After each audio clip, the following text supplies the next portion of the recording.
dealing with somatic diseases and complaints. So, you're welcome, Miss Sana. Thank you. And of course, I'd like to introduce Mr. Roderick Baker, who is back here. He's been here. Today is the second time, and we're very glad to have him back. Roderick he studies psychology in Amsterdam and is currently working with the Cohen Psychologen here in Amsterdam Southeast, where he treats patients with a broad spectrum of psychological problems. I'd like to say a big welcome, ladies and gentlemen. Thank you very much. Thank you. Let's kick off by asking the question, what is an anxiety or fear disorder? Well, everybody experiences fear. It's Yes. a very normal emotion that alerts us when we are in danger, or lets us know we have to fight or flight. Yeah. But sometimes the fear is there without there being any realistic danger. People feel like they have to fight or flight without there actually being any danger. And when this fear increases and it gets a big influence on a person's life, for instance, because they are so fearful for certain situations that they try to avoid these situations, that's when we call it an anxiety or fear disorder. What characterizes that fear is that it stays for a longer period of time than it would normally be. If there's any realistic danger, the fear heightens, but then it also subsides. But when there's no realistic danger, the fear stays heightened for a very long period of time. And also it stays for a longer period of time, and it has a big influence on a person's life. So, there is a certain unrealistic basis of feeling for this fear we're Yes. talking about. Yeah. It's quite amazing, but also scary at the same time. Yeah, it is. Why would somebody become so afraid of something that maybe is not real, or that is not really concrete? I mean, why would that happen? Well, it can happen for a different number of reasons. For instance, it can happen if you think of something as simple as a fear of spiders, Yes. for example. Some people are very fearful of spiders, and you can get fearful of spiders. For instance, when you see, when you're little and you see your parents are very afraid of spiders and they always move away from them, that can teach you, hey, spiders are not okay. I'm supposed to stay away from them. Yes. So you can become fearful by the behavior of other people. That's one of the... So they transfer their fear more or less to other people? Yes, well, that's possible. Yes, very much so. Yeah, yeah. Uh-huh. And there's many other causes of fear as well. I mean, this is a simple example of fear for spiders, but you can be fearful of many different things. For instance, when people are ill, they often become fearful as well. Yeah. Right? Sometimes it's connected to their illness, but also sometimes it has to do with they're fearful for what's going to happen to them. Are they going to get well, or are they going to get worse, or maybe something awful is going to happen to them. So people can also experience fear when they're ill. That's another one of the causes. But at what point does it become an unreasonable, at what point does the fear or that anxiety become unreasonable, and then we call it a disorder? Well, because I understand, for example, I know my wife, maybe she's afraid of a cockroach or some insect, Yeah. I mean, when we see something like that, then she panics and says, hey, take it easy, Yeah. I try to calm her down. But I don't feel nothing like that. Okay, I say, okay, maybe she's a woman. But, yeah. When does it really get out of hand and it becomes a disorder? Well, for instance, that's something simple like fear for a cockroach or for a spider. Yeah. But normally, people can have very normal, fulfilling lives when they are fearful of spiders. So it doesn't interfere with people's daily lives that much. Yes. And that is when, when it's not really a disorder, because they can have a normal life. Yes. But there's people that are, for instance, afraid of how other people might perceive them, and that makes them fearful. Yeah. Or maybe other people will reject them or will criticize them. And you can imagine that if you're very fearful of that, you try to avoid that situation. Yeah. So that can lead to you having less social interaction with people, Yes. or withdrawal from work, or from church, or from all those types of things, and then it can isolate you. Yes. And that is when we call it an anxiety disorder, when this fear is unrealistic and it also influences your life in such a way that you're not able to live your life the way that you want to because you are so fearful. I hope it is treatable. It is. It is. All right, we'll get to that soon. Well, maybe Roger can tell us what is depression and how different is it from anxiety disorder? Well, depression is a state of low mood. People are sad and they have some kind of aversion against activity, to do certain activities, which can affect actually their thoughts, their behavior, their feelings, and their sense of well-being. People in general have a depression. They may experience different kinds of symptoms. I already mentioned the depressive mood and the reduced interest in activities. And they also feel no pleasure when they do a certain activity. And there are more symptoms, so as some people have significant weight loss without they're doing any dieting, or some people experience insomnia, but it could also be that you have actually an increase. You want to sleep more, actually, that feeling. There are a lot of other things like feelings of wordlessness, excessive feelings of guilt. People have trouble making decisions. Sometimes they have problems concentrating. I already told you in the last time I was here about the suicidal thoughts. That's also a symptom of depression. It doesn't mean you need to have all of them, but most of the times it's some of these symptoms I've been talking about now. I think when you look at the difference between depression and anxiety, when you look at them at first, I think it's sometimes they resemble a bit, but in general there is a difference. In treatment, actually, you use kind of the same treatments. That's also why they resemble more. But I think in depression, they generate more emotions as hopelessness, despair, or anger. And the energy levels are very low for people who are in general who are depressed. And they also have problems with, they feel overwhelmed. They have the day-to-day tasks, in personal relationships also. But with a person who has an anxiety disorder, they experience more fear and panic. And like Sana just said, they experience sudden panic or anxiety attacks without any recognized trigger. So there's not this real fear, you could say. Wow. And without treatment, such disorders can restrict a person's life, the ability to work, to maintain relationships, or even leave the house. Some people, they stay in the house to really avoid being exposed to those triggers. Exactly. And also the thing is why they resemble a lot is because, for example, for anxiety, sometimes psychologist, in the end, the general practitioner subscribes, or a psychiatrist, the medication, but it's called antidepressant, which is, you would say it's for depression, but they also use it for anxiety, so sometimes it's a bit confusing. Yeah. But Sana, you said you developed love for people, working with people. Yes. I wonder how you could, decide to take on such a sensitive and maybe, shall I say, complicated, study or assignment of vocation. Because when somebody, is thrown into panic because of cockroach or a fly or mosquito or something, I would find it difficult to handle such a person.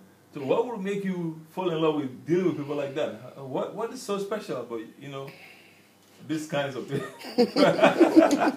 Well, there's all kinds of types of behavior, and there's all kinds of reasons why people act in a certain way. Yes. And the fear of spiders is one example, but I find it very interesting to see how people react to certain conditions, or and why they react in a certain way. Yes. And it's very fulfilling to be able to have people that are distraught or that are having trouble. It's very fulfilling to help those people, to make them see that there's something that can be done to improve their lives or to enjoy their lives more than they are at the moment. Yeah, and outside, when she's saying this, I have to think of a patient of mine. It's an elder lady. She's from Curaçao, and she was really anxious to fly because she experienced the Belmeram. Okay. Crashed down, and I treated her for flight anxiety. And she didn't fly for, I don't know, 10 years. She didn't see her family and etc. And at the end, she managed. She was still afraid. I mean, I treated her, but she went and she took the plane and she saw her family, and she sent me a card. I remember I got it in my office, and it's so fulfilling to see this. That somebody who hasn't been able to see their family for such a long time, and I think Sana also has a lot of examples, but I was thinking of this example now. It feels very fulfilling, I think. I see. So, what are the common causes of depression, and how may one recognize when he or she is depressed?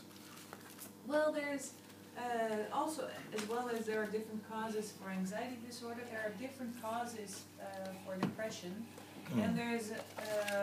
It's important to distinct the normal lows. Everybody experiences normal lows. Exactly, we all feel down sometimes. Exactly. Yes. But sometimes when you have that feeling for a very long period of time, or it's more intense, then it's possible that you are depressed.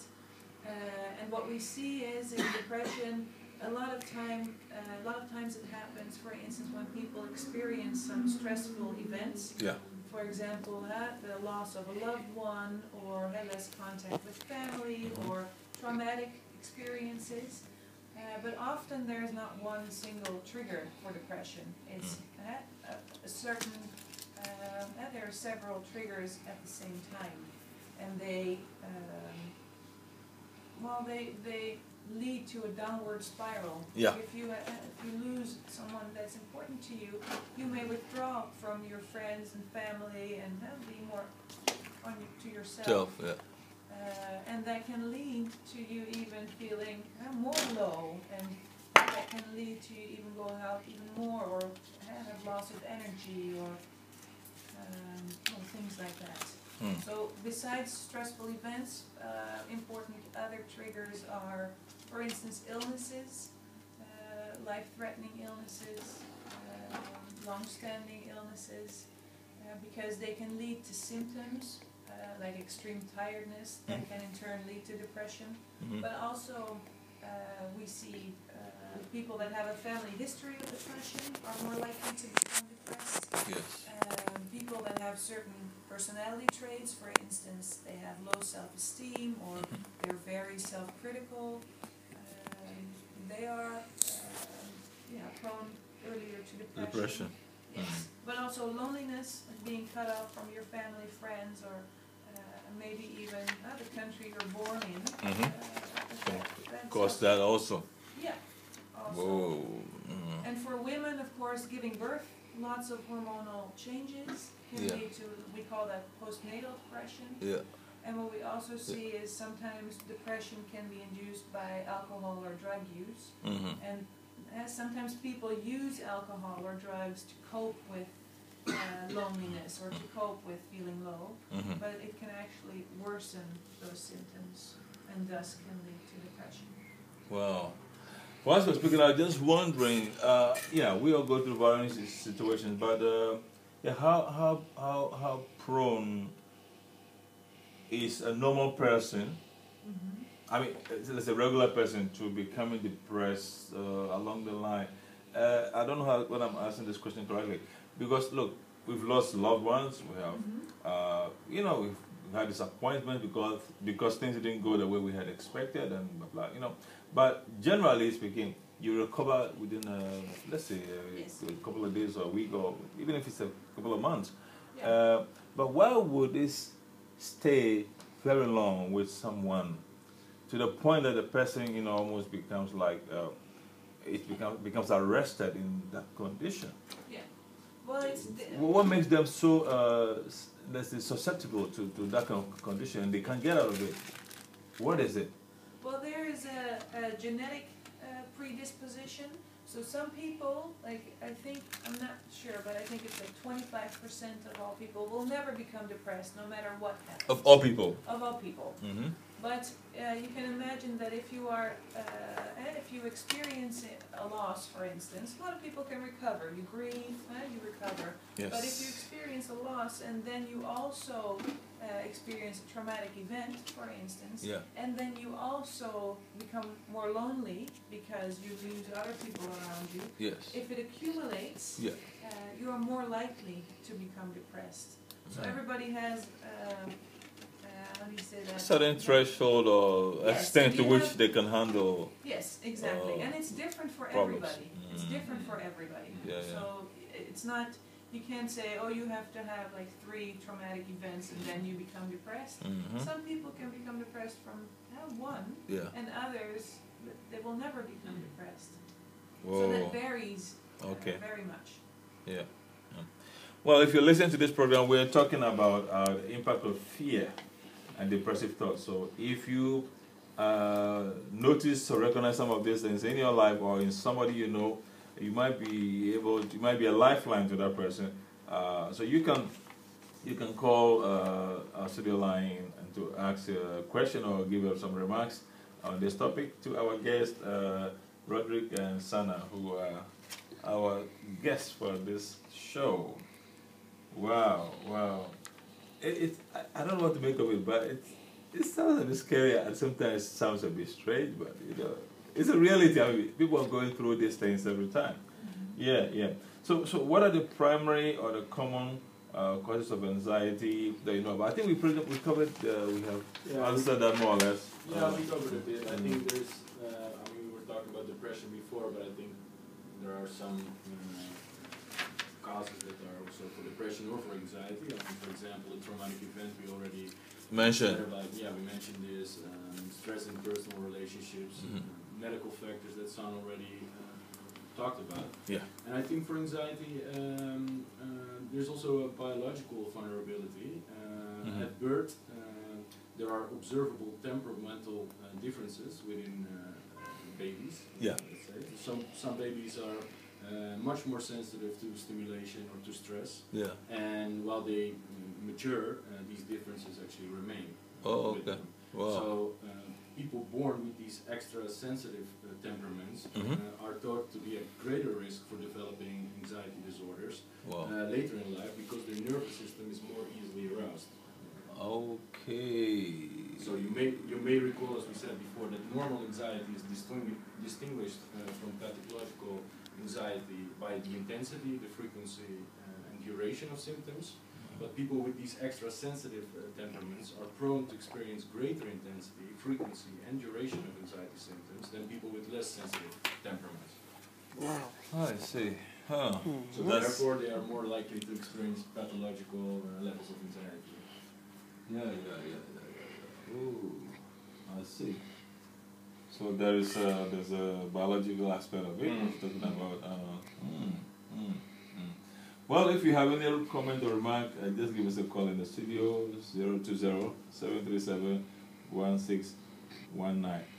Now, so which types of fear do you regularly encounter in your work as a psychologist? Both of you.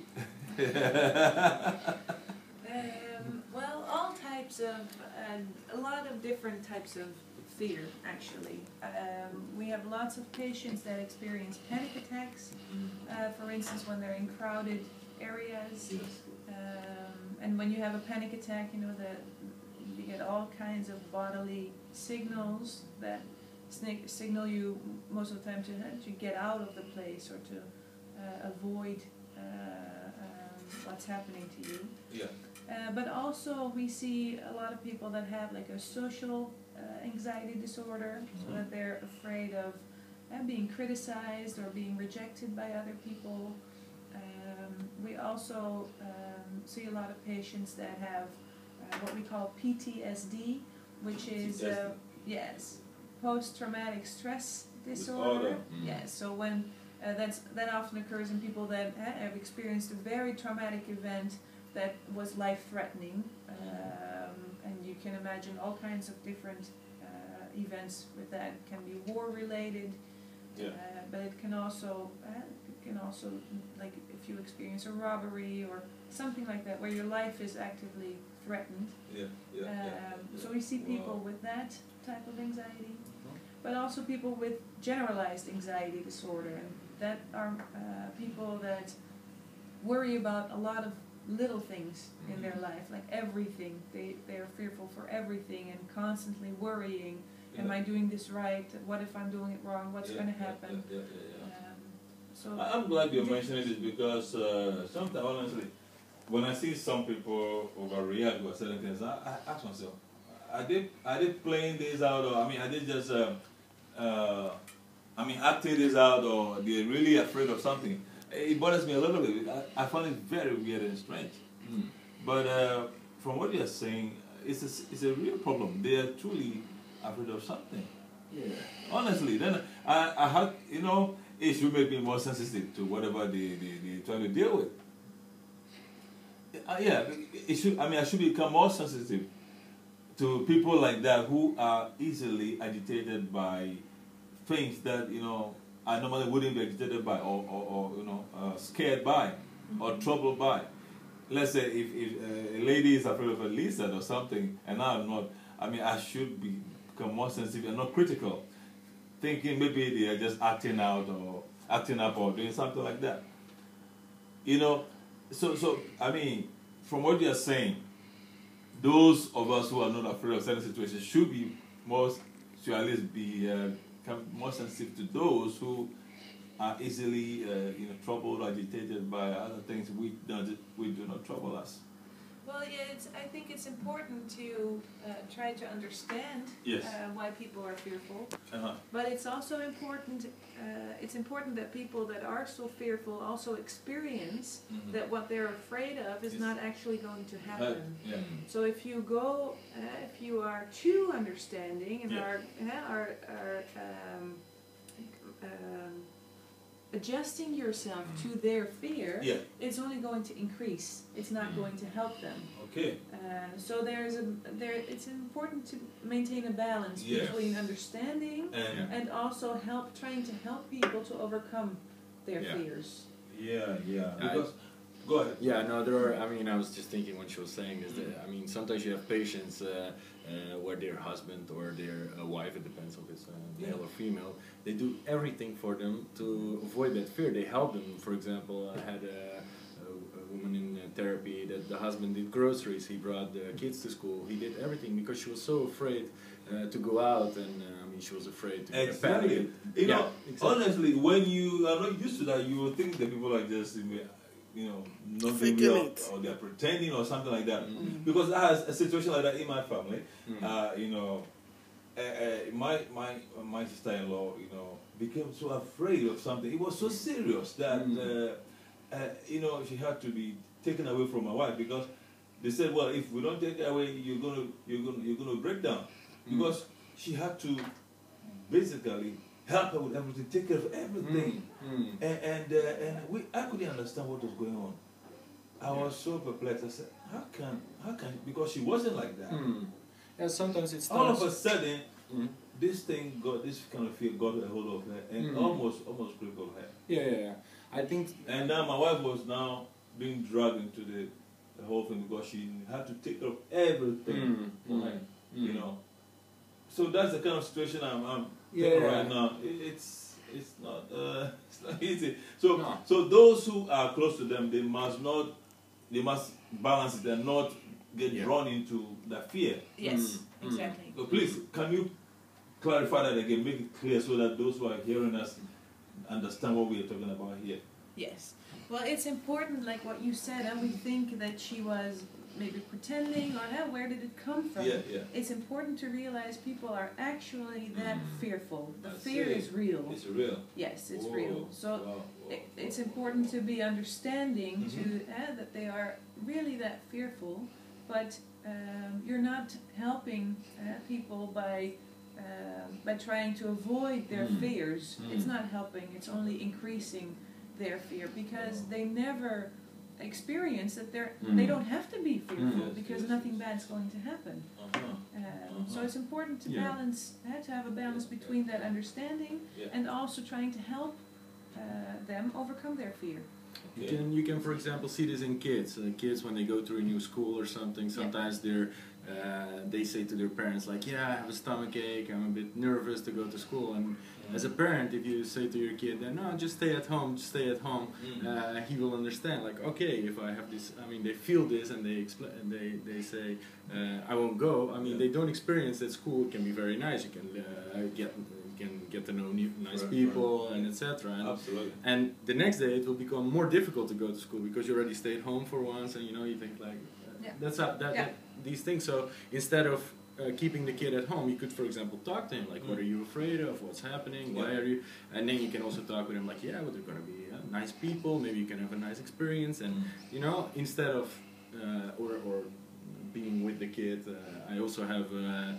Parents who have to bring their kids for the first time to, pre-daycare, or like when they're really young, and the parents, they join the kid, and the longer they stay, the more difficult it becomes for the kid, because after a while, if they leave, the kid first it's gonna cry a bit and etc. But it adjusts after a while. The kid is gonna look around like, oh, I see nice people and etc. But if the mother stays and it keeps staying, then the kid is gonna get used to that. Like she becomes how do you say, veiligheidsgedrag. Becomes like most of kids, a safety measure. Like the mother has to be there. So if the mother is not there, it's gonna get really fearful or etc. So the longer this keeps happening, and I think it's also like things can also. I mean, some people, like you said, for example, that you're not afraid of things in general. I also had patients who were never afraid of anything, and I had, for example, a patient who got a very bad form of cancer, and she had to go in an MRI in the scan. Yes. And she was very afraid because, I mean, she just heard the news that she had a tumor and she had to go in this thing. And she was very afraid, and she told this lady that I'm a bit afraid, and the lady was like, come on, because I think they don't have a lot of time for this, so you have to go quickly. So she went into this thing, but she was very afraid, and afterwards in the first she was only afraid of that, but then it became she was afraid to go in an elevator, then she was afraid to go to public places. It keeps on generalizing. Yes. In the end, it became, she stayed at home because she was like, okay, I'm very afraid. So you don't have to be like you said, like you're not afraid of anything, but something could happen which leads to, and what we do in therapy is we I think gradually expose people to their fears. So we make like a list of things that she's afraid of. So let's say the first thing is just going to a hospital, just entering. I mean, it could be fearful, and the most scary thing for someone could be to be in an elevator or to be in that MRI scan without just to see. I can imagine. Things may have happened to people in life which may have. Giving them a reason to become afraid or very cautious, extremely cautious about certain situations. Maybe somebody walked through a certain place at night and got attacked, and so they really are scared of going there, even in the daytime. I can imagine that if you are listening to this program and you have concerns about certain fears in your life, you're wondering whether it is the kind of fear that can, bring damage to your life, or that can lead to some of the things we're talking about. You're welcome to give us a call on 020-737-1619. Whoa. In fact, speaking of what we were talking about earlier, helping those who are having fear, who have these anxiety disorders, it's important to kind of outline the borders within which, let's say, a relative or a friend or a partner can handle this, and beyond which they must seek medical help. Okay, so let's take a brief call and then maybe think about that question, and then we'll come back to answer that. All right? Okay. All right, we are in the segment, health segment, that we're talking about the impact of fear and depressive thoughts on people. And as you can see, it can be really serious and very crippling. And so perhaps you are somebody who has this kind of fear. We encourage you to give us a call. You can ask the psychologist here and let him tell you what's going on in your life. So give us a call on the studio line 020-737-1619. This is Voice of Naija, your darling station. You are my hero.